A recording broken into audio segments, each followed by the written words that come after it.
On NFL Live, Hannah Storm, we have RC, we have Dano, and we have Mina. Marcus. Hey, Mina.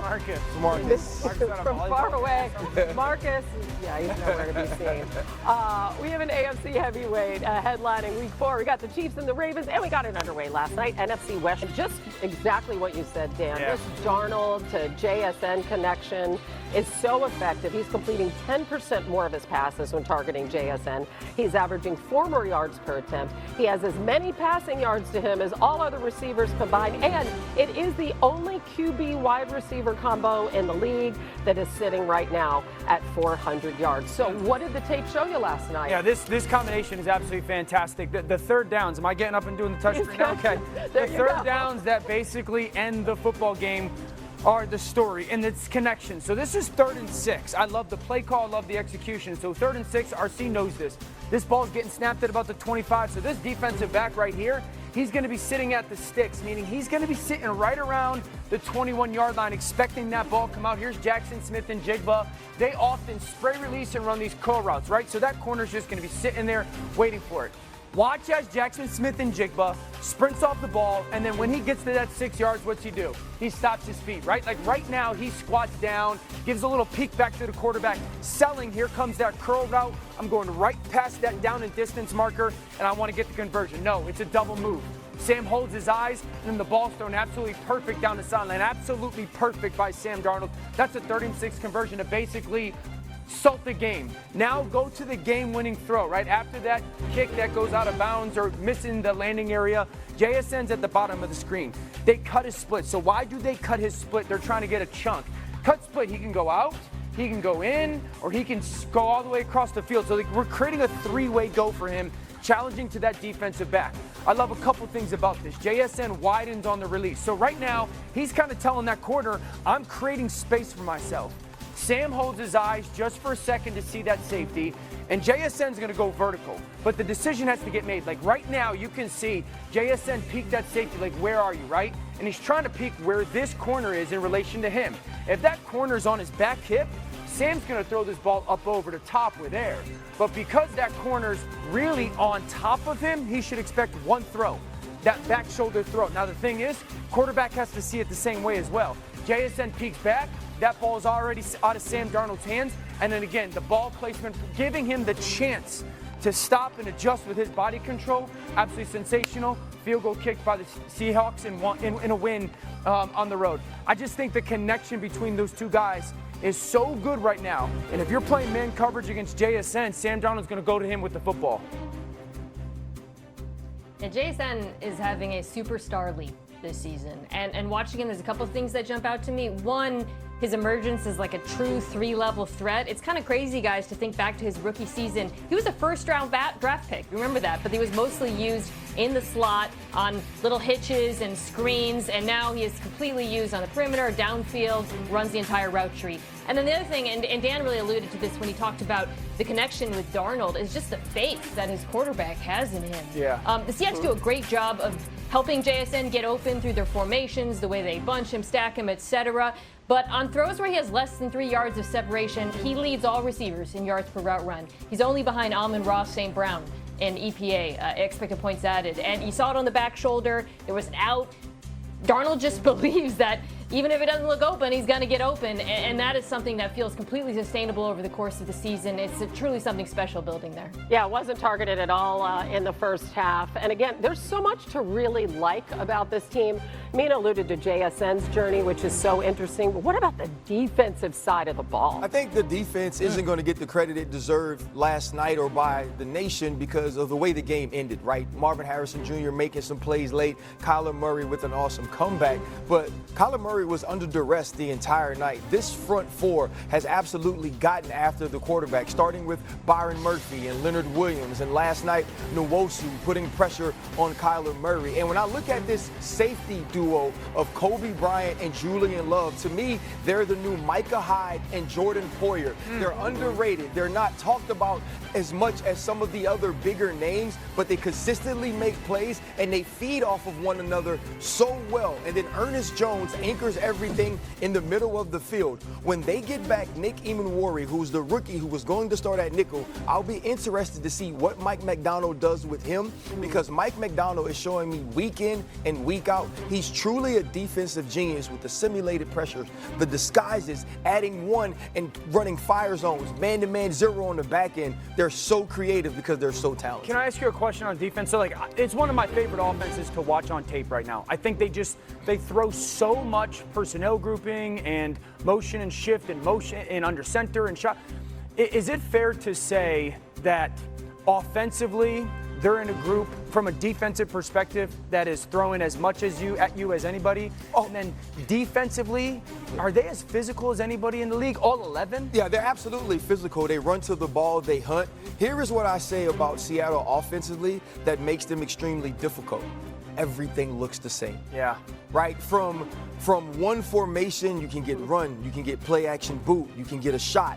From so many different split alignments, Jackson Smith and Jigba, like you said, you can get the crosser, you get the deep post, you get the out, and you get basically what's a slot fade, right? With nobody outside of you because of the reduced split. Correct. And I say this all the time. Training camp is where they got better. Yeah. Facing Mike Macdonald, facing Clint Kubiak, going against one another. That schematic sort of challenge makes you better when the season starts. Yeah, good point. Well, RC, you left camp and you texted the group chat, Jackson Smith and Jigba is going to be a problem this year. I remember it against the Packers. We now know are awesome. Speaking of texting, Dan and I were going back and forth between the game because the Seahawks were leaning so hard into their two tight end sets. And if you're a Cardinals fan and you're watching, hey, why are the Seahawks tight ends constantly being defended by linebackers 20 yards down the field? It's because they were running out of 12 personnel. The Cardinals were matching it with base.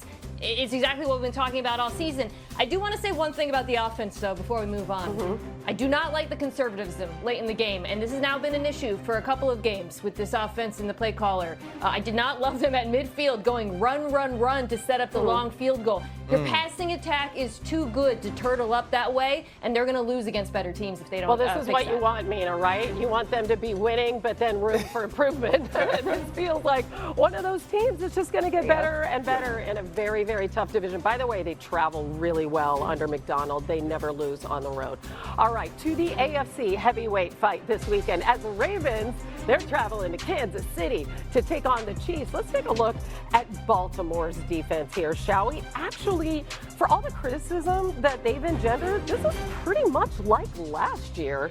A reminder, last year they were really slow out of the gate. They started 1-2, but they finished 12-5, won the AFC North, and they ended up allowing the fewest yards per rush in the NFL. So why have they been struggling so much lately? RC, how do you diagnose Well, I it? think the first thing is, obviously, last week you don't have Nnamdi Madubuike, right? And that's huge when you look at the way that Detroit was able to dominate them in the run game in between the tackles. But the other piece of it is, for me, like when your best players don't play like your best players, it's an issue.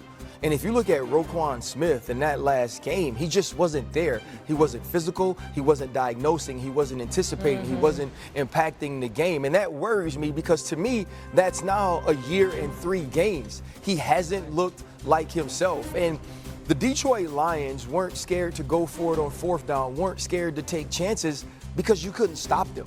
And so how is Zach Orr going to figure out a way to get Kyle Hamilton more involved, to get Roquan Smith more involved, but also find ways to make plays in critical football moments, because we haven't seen that from them against Buffalo in week 1 or last week against Detroit, the two good teams they played. Yeah. Yeah, you guys know the phrase iron sharpens iron? The Ravens' run defense against the Chiefs' rushing attack is like cotton softens cotton or something. Like, it's the opposite of that. Whoever fails in this matchup, we are going to feel so terrible about, like, if the Chiefs can't run on Baltimore, they can't run on anyone. If Baltimore can't stop the Chiefs, that's a problem. I'm interested in seeing from, Ryan, you mentioned Zach Orr. He made that brilliant midseason adjustment last year to fix the pass defense. I want to see if he has a card to play in the run defense. Madubuike being out, it hurts them a lot structurally. Do they maybe play a safety a little bit closer to the box? Do they switch it up with the linebackers that they're starting? It feels like something has to change, and it feels incumbent upon the defensive coordinator to figure this out. All right, so I know iron sharpens iron is Proverbs 27:17. I don't know cotton sharpens cotton. Wow, that's by the way, that's Mina some Kimes, 1-1. Love the Bible knowledge there. That's really good. Can you give me some football knowledge? Yeah, I tried. How do they face? Listen, they have a terrible record there. Terrible one against Mahomes. How do they rectify that? Well, I think if you're the Ravens defensively, there's two things that you're like, hey, we're going to stop this. One, stop the 2x2 RPO out of Kansas City. I would say that's probably the thing that they feel most comfortable running. And it's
you.